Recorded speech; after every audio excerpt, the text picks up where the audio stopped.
Flor de Mar, a Flor de la Mar spelled Frol de la Mar in all Portuguese chronicles of the 16th century, was a Portuguese now of 400 tons, which over 9 years participated in decisive events in the Indian Ocean until her sinking in November 1511.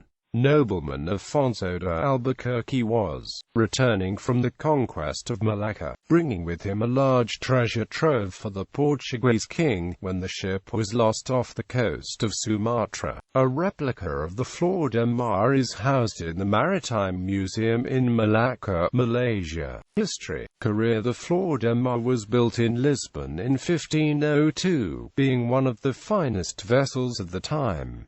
It was built for the Portuguese India run. At 400 tons, it was the largest carrack yet built, nearly twice the size of the largest ships that had gone on previous runs. She took her maiden trip from Portugal to India in 1502, under the command of Estevão da Gama, a cousin of Vasco da Gama. However, her return trip in 1503 met some complications. Once loaded with spices, her large size and weight made her hard to maneuver, particularly in the fast currents of the Mozambique Channel. Eyewitness Tom A. Lopes reports her springing leaks and being forced to stop for repairs on Mozambique Island for nearly 2 months. She finally arrived in Portugal in late 1503. The Flor de Mar went out again on another India run in March 1505 under the command of João da Nova, as part of the 7th Portuguese India fleet of 22 ships, carrying D. Francisco de Almeida as the first viceroy of Portuguese India. On the return trip in 1506, she once again ran into difficulties in the Mozambique Channel. Springing leaks, she was forced to dock once again in Mozambique Island for lengthy repairs. This time, she would stay stuck in the channel for some 10 months.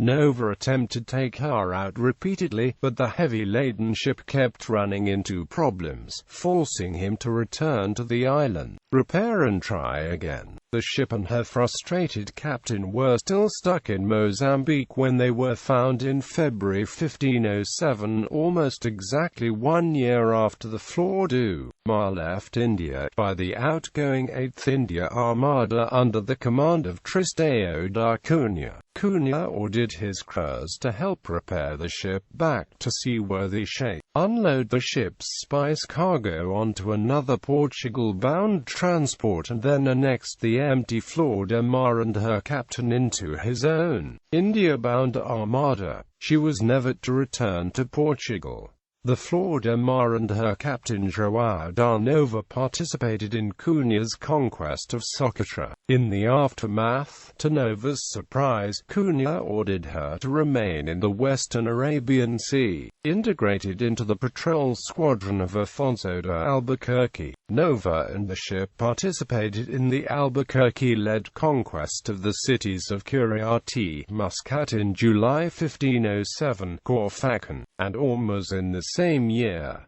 2 years later in India, she was commandeered to serve as the flagship of D. Francisco de Almeida in the 1509 Battle of Diu. João da Nova died that same year in Kochi, and Almeida planned to bring the Flor de Mar back to Portugal himself, taking special care to repair it into shape. But his successor, Afonso de Albuquerque, forbade it and retained the ship in India, giving Almeida another ship to take home instead. Under Afonso de Albuquerque's orders, the Flor de Mar supported the conquest of Goa in 1510 as well as the conquest of Malacca in 1511. Capacity. The Flor de Mar's longevity was remarkable. At a time when India ships were built for only 3 or 4 years of useful service, the Flor de Mar was one of the longest-lasting ships of the India run.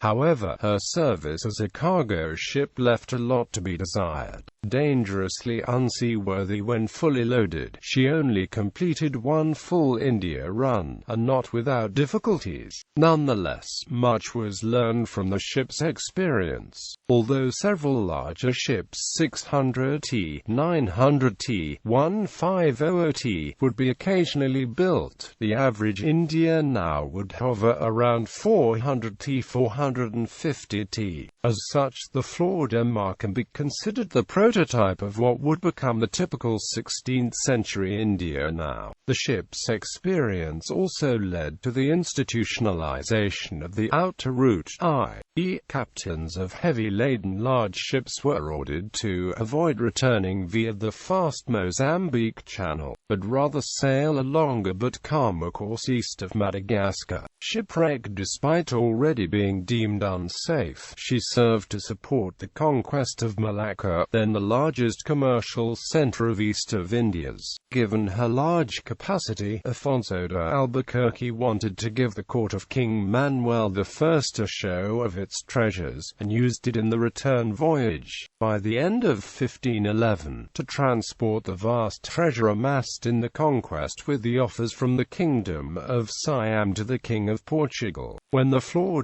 came out of Malacca towards Goa and sailed along the northeast Sumatran state of Pasay, in the Strait of Malacca, she was caught in a storm and wrecked on some shoals, causing numerous casualties. The ship did not survive the storm and sank during the night of the 20th of November 1511.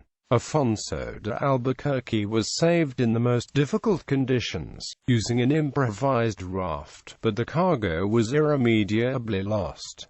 Today the Flor lies in the seabed. The ship and its location have been the cause of controversy, which states that the dispute with Indonesia, Malaysia, the salvage of the strait. Robert Marks, an American treasure hunter, is said to have spent $20 million attempting to recover the riches of the wreck. According to his statement, it's the richest vessel ever lost at sea, with its hold loaded with 200 coffers of precious stones, diamonds from the small half-inch size to the size of a man's fist.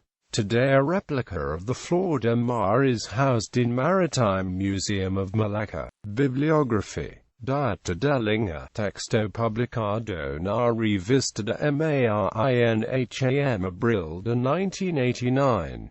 Sergio Luis de Carvalho, A Flor de la Mar, 1510–1515 com Albuquerque na India, Texto ed.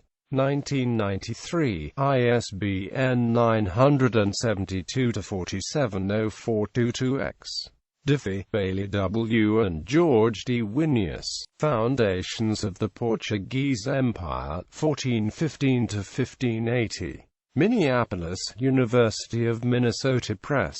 ISBN 0816607826. Albuquerque, Brasda, Comentarios de Grande Afonso de Albuquerque, Lisbon, Na Regia Oficina Tipográfica. Available in English is the Commentaries of the Great Afonso de Albuquerque, 2nd Viceroy of India. Laurier Books Limited.